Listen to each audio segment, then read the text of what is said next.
अरे निशा बहू कहाँ रह गई। जल्दी से किचन में आओ। देखो ना, तुम्हारी बड़ी ननद अस्पताल में भर्ती है। उसको बेटा हुआ है। अरे मैं नानी बन गई हूँ। खुशी से चहकते हुए कमला जी जल्दी से बड़ी बड़ी कढ़ाइयाँ और देसी घी निकालने लगी। तभी उनकी बहू निशा आई। क्या हुआ माँ जी? अरे जल्दी जल्दी हाथ चला, मेवे के लड्डू बना दो। मेरी बेटी बहुत कमज़ोर है, वो 1 घंटे में घर आती ही होगी। अब से सारे काम तुम्हें ही संभालने हैं। छोटे मुन्ने के लिए कपड़े का इंतजाम करना है। न जाने क्या क्या लाना है। वो यहीं पर आएगी। उसके ससुराल में कोई नहीं है जो उसके देखभाल करेगा।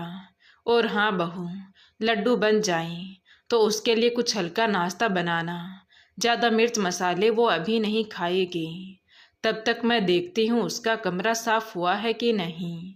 हाँ माँ जी, मैं अभी सब कर देती हूँ, निशा ने धीरे से कहा और तुरंत काम में लग गई। और कमला जी जल्दी से तैयार होकर अस्पताल अपनी बेटी को लेने पहुँच गई। उन्होंने काम का सारा बोझ बहू निशा पर डाल दिया और वो बेचारी नौकरानी की तरह सासू माँ के इशारों पर नाचती रही। बहू को लगता कि वो तो उसका फर्ज है ननद की देखभाल करना, ससुराल के दायित्व को निभाना एक बहू का फर्ज होता है। हंसते मुस्कुराते सारे काम करती गई। कुछ ही समय में निशा की ननद रीमा एक प्यारा सा बेटा लिए घर आ गई। कमला जी अपने नातिन की नज़र उतारने लगी। तभी उनकी छोटी बेटी पल्लवी आई और बच्चे को गोदी में लेकर तुरंत बोली, दीदी कितना क्यूट है ना बेबी। अरे नज़र लगाएगी क्या मेरे नाती को? कमला जी ने उसे बीच में ही रोक दिया। तभी कमरे में घुसते ही रीमा ने नखरे दिखाने शुरू कर दिए। भाभी गर्म पानी दे दो, भाभी बच्चे के कपड़े बदल दो। निशा दौड़ते दौड़ते सारा काम करती गई। ओ नो, क्या हुआ बेटी? कमला जी ने कहा, माँ इसे तो मैंने नेपी पहनाया ही नहीं, भूल गई और उसने मेरा पूरा ड्रेस गंदा कर दिया। पलंग की पूरी चादर गंदी कर दी। अब तो मैं इसमें बिल्कुल नहीं सो सकती। कोई बात नहीं बेटी, बहू है ना। बहू जाओ जल्दी से इस चादर को धो दो। ठीक है मम्मी जी, मैं धो देती हूँ। निशा ने बेड का चादर निकाला और सबको अच्छे से साफ किया। फिर दूसरी बेडशीट बिछाई। उसके बाद निशा ने रीमा के लिए अलग से कम तेल वाला खाना बनाया, उसको खिलाया। 2 पल का सांस लेने की भी उसको फुर्सत ना मिली। निशा का पति अमित उसकी बड़ी फिक्र करता था, पर परिवार के प्रति कर्तव्य को भी अच्छी तरह जानता था। इसीलिए वो निशा को काम करने से कभी मना नहीं करता। अमित भी बड़ा खुश था कि वो मामा बन गया है। खैर, सेवा करते करते 1 महीना बीत गया। निशा दिन ब दिन कमज़ोर होती जा रही थी। काम के दबाव के कारण अपनी सेहत का ध्यान ना रखने का समय ही ना मिला उसे। ससुराल वाले भी उसकी तरफ कोई ध्यान नहीं देते। इधर अमित ऑफिस के काम से 1 हफ्ते के लिए बाहर गया हुआ था। रीमा ने कहा, भाभी जरा मेरे बच्चे को संभाल लेना, मुझे आराम करना है। ये कहकर रीमा अपने बच्चे को निशा की गोद में दे दिया और खुद मोबाइल में चैटिंग करने लग गई। निशा का पति अमित शहर से बाहर था, इसीलिए देर रात तक रीमा अपनी भाभी को अपने कमरे में बिठाई रखती, क्योंकि बच्चा रात को जागता और रोता और दिन में सोता। रीमा को बच्चा संभालने में बहुत तकलीफ होती। निशा थी भोली भाली। उसके सीधेपन का फ़ायदा उठाकर रीमा हर दिन उसे किसी न किसी बहाने से रात को अपने कमरे में रोक के रखती। सुबह होती तो निशा को किचन संभालना ही पड़ता। 3-4 रात से जागते जागते उसकी तबीयत खराब हो गई। एक दिन सुबह देर से उठी और बोली, माँ जी मेरी तबीयत सही नहीं है, मुझे डॉक्टर के पास ले चलो, बहुत उल्टी भी आ रही है। अरे नहीं बहू, कुछ नहीं, थोड़ी बहुत गर्मी है, काम बढ़ गया है, इसीलिए तबीयत खराब हो गया होगा। थोड़ा सा नींबू पानी पी लो, ठीक हो जाओगी। कमला जी ने निशा की बात बिल्कुल नहीं सुनी। उसी समय निशा के ससुर ने कहा, बहू जरा मेरे लिए प्याज के पकोड़े बना दो। हाँ भाभी, मेरे लिए भी पनीर के पकोड़े बनाना, रीमा ने कहा। तो निशा बुझे मन से सबकी फरमाइश पूरी करने में लगी थी। अंदर से उसे बिल्कुल अच्छा नहीं लग रहा था, लेकिन जैसे तैसे उसने पकोड़े बनाए और प्लेट में रखकर ससुर को देने के लिए जा ही रही थी कि तभी अचानक चक्कर खाकर गिर गई। उसी समय अमित शहर से लौटा था। उसने निशा की ऐसी हालत देखी तो बौखला गया, दौड़कर उसे अस्पताल ले गया। जब घर आए तो घर आते ही अमित की माँ ने पूछा, क्या कहा डॉक्टर ने? तो अमित ने कहा, माँ निशा को जॉन्डिस और टाइफाइड दोनों एक साथ हो गया है। खून की कमी के कारण वो बहुत कमज़ोर हो गई है, लेकिन एक खुशखबरी भी है कि वो माँ बनने वाली है।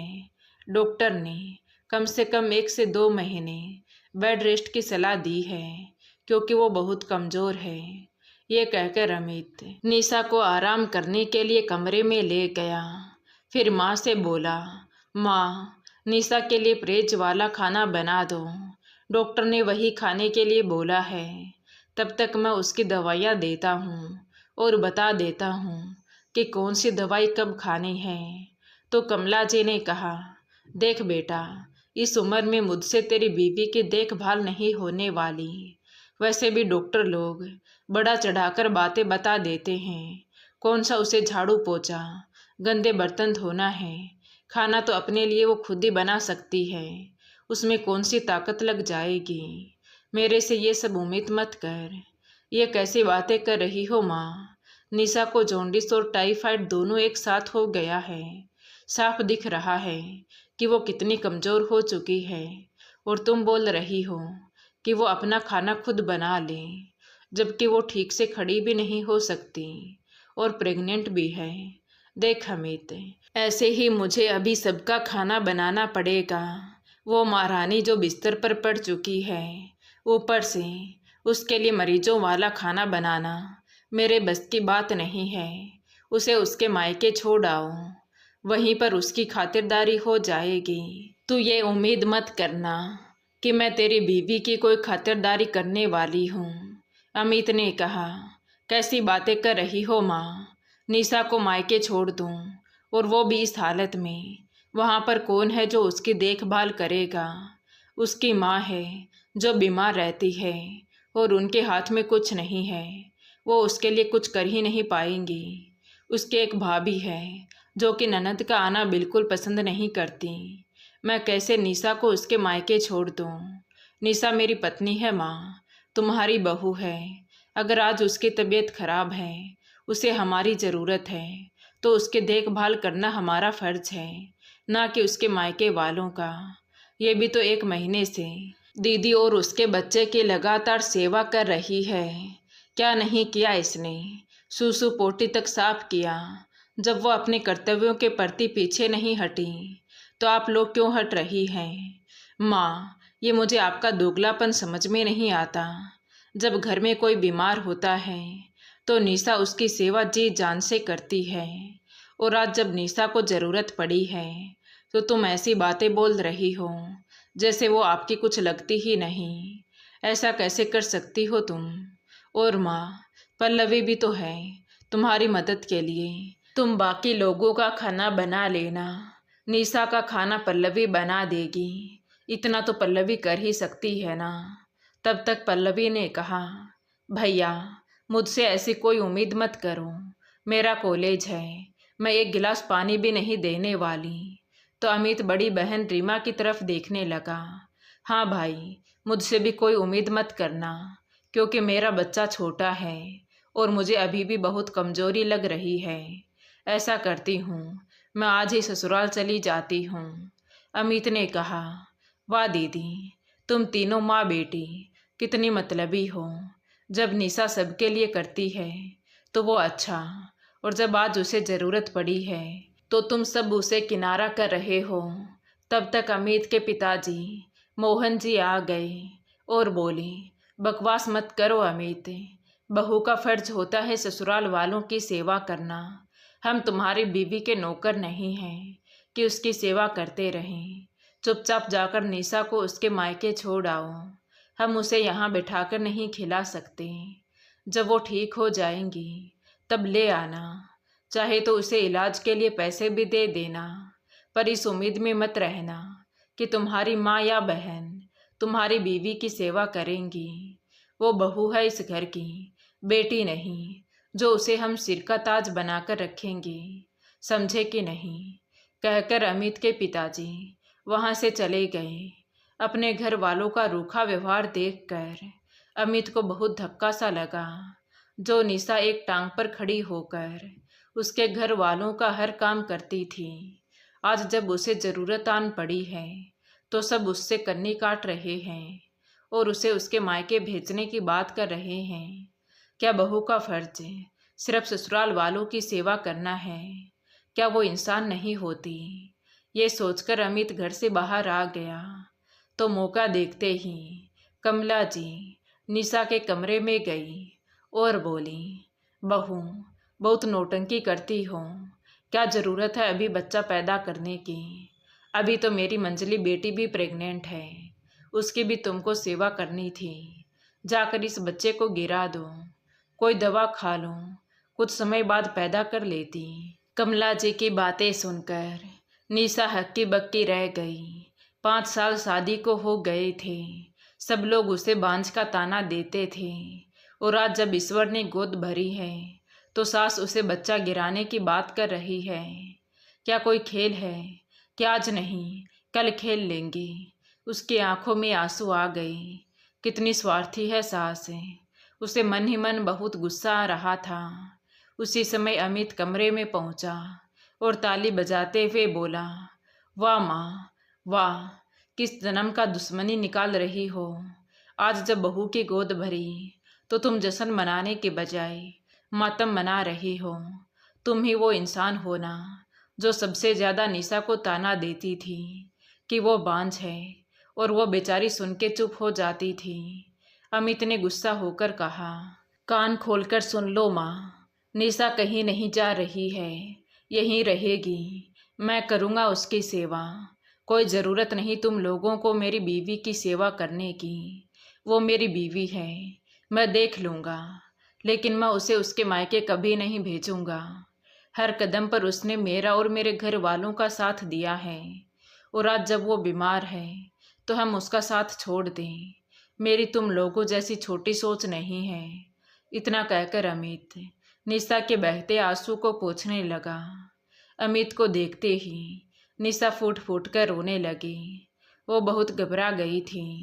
उसे लग रहा था कहीं अपने माँ बाप की बातों में आकर अमित भी उसे उसके मायके ना छोड़ दे, और मायके में तो भाभी उसका जीना मुश्किल कर देगी, क्योंकि माँ की सारी प्रॉपर्टी भैया भाभी दबोच कर बैठे हैं। निशा बहुत घबरा रही थी। अमित ने निशा को गले से लगा लिया और बोला, तुम चिंता मत करो, मैं हूं ना। निशा ने कहा, मेरी वजह से तुम्हारे अपने माँ बाप और बहन से लड़ाई हो गई, मुझे बहुत घबराहट हो रही है। तो अमित ने कहा, तुम उसकी चिंता मत करो, कम से कम इसी बहाने ये तो पता चला कि रिश्ते भी कितने स्वार्थी होते हैं। तुम क्यों चिंता करती हो? तुम्हारी कोई गलती नहीं है। बीमार तो कोई जानबूझकर नहीं होता, और जब लोग बहू से उम्मीद करते हैं कि बीमारी में वो उनकी सेवा करे, तो बहू की सेवा करना भी उनका फर्ज होता है। आराम करो, मैं आकर तुम्हें तुम्हारी दवाई बताता हूँ कि कब कौन सी दवाई लेनी है, और तुम्हारे लिए परहेज वाला खाना भी बनाकर लाता हूँ। तुम बिल्कुल चिंता मत करना, मैं सब कुछ देख लूँगा। इतना कहकर वो निशा के सर पर हाथ रखकर उसे एक प्यारी सी थपकी देकर चला गया। अमित के माँ बाप ये सब कुछ देख रहे थे। अमित के कमरे से बाहर निकलते ही अमित के पिता ने ताना मारा, लो आ गया जोरों का गुलाम। अमित ने कहा, हाँ पिताजी, हूँ मैं जोरों का गुलाम। यदि अपनी बीमार पत्नी की सेवा करना और उसका ख्याल रखना बीवी की गुलामी होती है तो मैं हूँ जोरों का गुलाम, और मुझे कोई फ़र्क नहीं पड़ता ऐसी गुलामी से कम आप लोगों के जैसा स्वार्थी तो नहीं होना, जो बहू से पूरा परिवार नौकरों की तरह काम करवाता है। कहते हुए अमित किचन में चला गया और निशा के लिए दलिया बनाया। अमित के माँ बाप और बहन ये सब कुछ देख रहे थे और आपस में खुसर पुसर कर रहे थे कि देखते हैं कितने दिन ये बीवी की गुलामी करता है। आखिर ऑफिस भी तो जाना है, हम तो कुछ भी नहीं करने वाले, हम उसके नौकर हैं क्या? वैसे भी उसके ड्रामे बहुत ज़्यादा हैं। इतनी भी क्या बीमार है कि अपने लिए खाना भी नहीं बना सकती। निशा अमित से बोली, मेरे पास तो उठने की भी शक्ति नहीं है। जब तुम कल ऑफिस चले जाओगे तब मैं क्या करूँगी? तो अमित ने कहा, तुम चिंता मत करो, मैं सब देख लूँगा। तुम बस अपने आराम की चिंता करो और जल्दी से ठीक हो जाओ। अगले दिन अमित ने ऑफिस से फ़ोन करके 1 महीने की छुट्टी ले ली, क्योंकि वो एक प्राइवेट कंपनी में नौकरी करता था, तो छुट्टी की वजह से उसके 1 महीने की सैलरी कटनी थी। निशा ने कहा, अमित ये क्या कर रहे हो? तुम्हारी 1 महीने की तनख्वाह कट जाएगी, परेशानी हो जाएगी। तो अमित बोला, कुछ नहीं होगा। क्या इतने दिनों में कुछ कमाया नहीं हमने? 1 महीने की सैलरी नहीं मिलेगी तो क्या होगा, हम मैनेज कर लेंगे। अभी मैं फ्रेश होने जा रहा हूँ, तुम बस आराम करो। इतना कहकर अमित कमरे से बाहर चला गया। उसके जाते ही कमला जी और उनकी बेटी सबके सब कमरे में आ धमके और उसे तरह तरह के ताने सुनाने लगे। देख तेरी वजह से क्या हुआ है, तेरे पति की पूरे महीने की तनख्वाह ही चली गई। शर्म नहीं आती तुझे ऐसा नाटक करते हुए? माना कि तू गर्भवती है भाभी, मैंने भी प्रेगनेंसी में कभी ऐसा नाटक नहीं किया, और मैं यहाँ आपसे सेवा करवाने आई थी और आप ही खटिया पकड़कर बैठ गई। रीमा ने कहा, लेकिन इतने भी बीमार नहीं कि अपने लिए खाना ना बना सके, जो ऐसे नाटक करके पति को ऑफिस नहीं जाने दिया। अरे वो कमाएगा नहीं तो घर कैसे चलेगा? क्यों उसे जोरों का गुलाम बनाकर रखा है? और न जाने क्या क्या बोलने लगी। तो निशा की आंखों से आंसू की धारा बहने लगी। तभी पीछे से अमित आया और गुस्से से बोला, तुम सबकी हिम्मत कैसे हुई मेरी बीवी को ये सब बातें बोलने की? वो मेरी पत्नी है तो उसकी बीमारी में उसका साथ देना मेरी जिम्मेदारी बनती है। मैं अपनी जिम्मेदारी निभाऊंगा। शर्म नहीं आती आप लोगों को ऐसी बातें करते हुए? पिताजी जरा सोचकर देखिए, अगर मम्मी बीमार होंगी तो क्या आप उनका साथ छोड़ देंगे? और दीदी आप तो खुद सेवा करवाने के लिए निशा के पास आई थी ना। 1 महीना तो किया था ना उसने आपका और आपके बेटे का, और आप तो 2 दिन भी करने से पीछे हट गई। देख रही है ना माँ, बीवी के लिए अपनी बहन से भी जुबान लड़ा रहा है। रीमा ने कहा। तो कमला जी बोली, हाँ बेटी, बीवी का गुलाम जो है तो ये सब तो करेगा ही। इतना कहकर वो चुपचाप कमरे से बाहर निकल गए। अमित को भी समझ में आ चुका था कि उसके घर वाले हद से ज़्यादा स्वार्थी हैं और उन्हें कुछ भी समझा पाना आसान नहीं है। उसने निशा से कहा, जिसे जितना भोंकना है भोंकने दो, मैं तुम्हारे साथ हूँ और हमेशा रहूँगा, तो बस आराम कर, अपना और अपने बच्चे का ध्यान रखना। अमित जब कमरे से बाहर आया तो उसकी माँ बड़बड़ा रही थी, लो अब बहू के होते हुए मुझे इस उम्र में खाना बनाना पड़ेगा। क्या ज़माना आ गया है कि बेटा बहू आराम करें और माँ बाप बनाकर खिलाएं। अमित ने भी पलटकर जवाब दिया, हाँ माँ, कोई ज़रूरत नहीं तुम्हें अपने बेटे बहू के लिए कुछ बनाने की। वैसे भी निशा का खाना तो मैं बना ही रहा हूँ, अपना भी बना लूँगा। तुम लोग अपना देख लो, मेरी चिंता करने की ज़रूरत नहीं है। अमित की माँ हैरानी से देखने लगी, लेकिन अमित ने उस ओर ध्यान ही नहीं दिया। उसने अपना और निशा का नाश्ता बनाना शुरू कर दिया। ऐसे ही 1-2 महीने निकल गए और निशा ने फिर से किचन में काम करना शुरू कर दिया।